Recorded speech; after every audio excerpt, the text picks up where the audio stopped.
everyone, it's Isha from Interiors by Isha.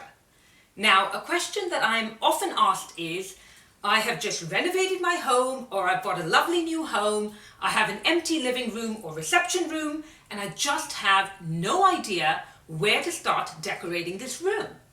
Now, this is a great question, and that's why I thought it's a great topic to make a short video on.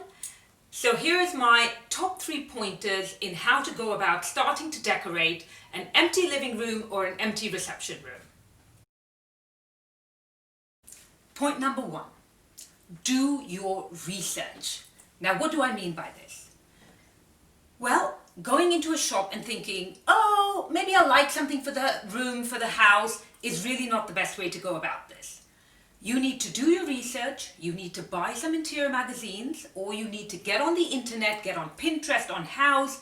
You need to start looking at a variety of interior styles and start to narrow down what kind of interior style you like. Now, you might say to me that, Isha, I've looked at a variety of rooms, I seem to like a variety of styles. But what you will find is that if you keep researching, sooner or later, you will start to come back again and again to the same kind of decor that will appeal to you. Now, let me give you an example. I like a variety of rooms. That doesn't mean I want them all in my own house, that kind of decor. So for example, if I go to IKEA, I might see a lovely bright red kitchen and think, wow, this looks so cheerful, I really like this. And then I come home and I sleep on it, and when I wake up in the morning, I'm gonna think, ooh, I'm not sure I could wake up to a red kitchen every day.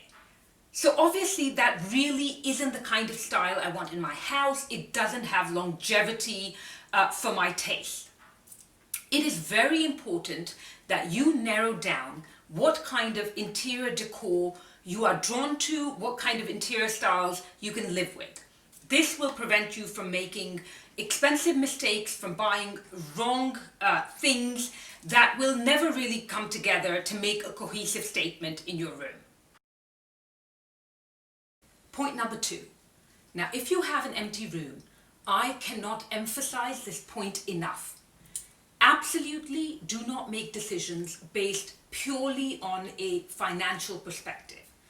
Now, what do I mean by this? I'm going to use an example to illustrate my point. You have an empty living room, you need a sofa, so you go to the sofa shop, you have some idea of the colors you like, of what you may want. You get there, you look around, you walk around, and then you see a sofa that has been marked down 70% in the corner. 70%!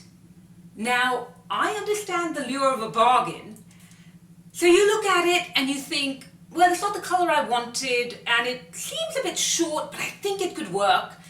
So you take the sofa home, and then it turns out that, for example, the wall that the sofa goes against is a long wall, your sofa is kind of short, so you put it there, and then you think, we could get other seating in perhaps.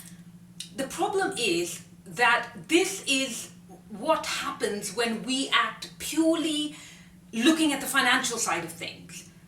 This haphazard approach results in rooms that are unimpactful, and they lack that wow factor when it comes to their interior styling. Also, while we're on the topic of sofas, let me give you my top tip of the week. If you're looking to buy a new sofa and you go to the shops and you like a sofa, but you're not quite sure if it's going to work in your room, don't buy it. Come home, get some newspaper, and actually make a cutout with the newspaper, tape it up, a cutout that is the size of the sofa, and then put that large piece of newspaper where the sofa is going to go. Now, this will give you a really good idea of how much visual space this sofa will take up that you're hoping to buy. And this is a great way of actually ascertaining whether the sofa is going to be right for the room, or is bigger than you thought, is smaller than you thought. Absolutely worth doing this trick before you actually buy the sofa. Point number 3. Now, if you have an empty living room, you must not make decisions based purely on practicality. Total practicality is not practical for creating gorgeous interiors. Let's continue with our sofa example. So you want to buy a sofa and you want it to be durable, you want it to last a long time, you have children so you want it to be easy to clean. So the best thing to do is to go out and buy a big black leather sofa that looks like a military tank. Now, you're absolutely right in thinking that you want a piece of furniture that has longevity, that is easy to clean. But what we need to remember is that aesthetics also must play a part in your decision making. Things need to look good. And there are a lot of items out there that are durable, that are easy to clean, but are also timeless design pieces that would work very well, such as a Chesterfield sofa or a sofa covered in Alcantara fabric. To give you an example, my own sofa is 15 years old. It is covered in Alcantara fabric, but we've raised our children on it, and I am no cleanliness freak. But it's worked, and it's worked really well, even though it's a light grey colour, but it is a timeless design. So if you're going to buy a new sofa or start anywhere in a brand new living room, please don't let practicality get the better of you. Looks also matter. Point number 4. You have an empty living room or reception room. There is one more thing you can do. You can give me a call to style your interiors for you. On a serious note, I hope this was helpful on some level. Thank you so much for listening. If you need help with your interiors, please do give me a call. You can see some of my work on my Facebook page, and of course you can follow me on Instagram. Once again, thank you so much for listening.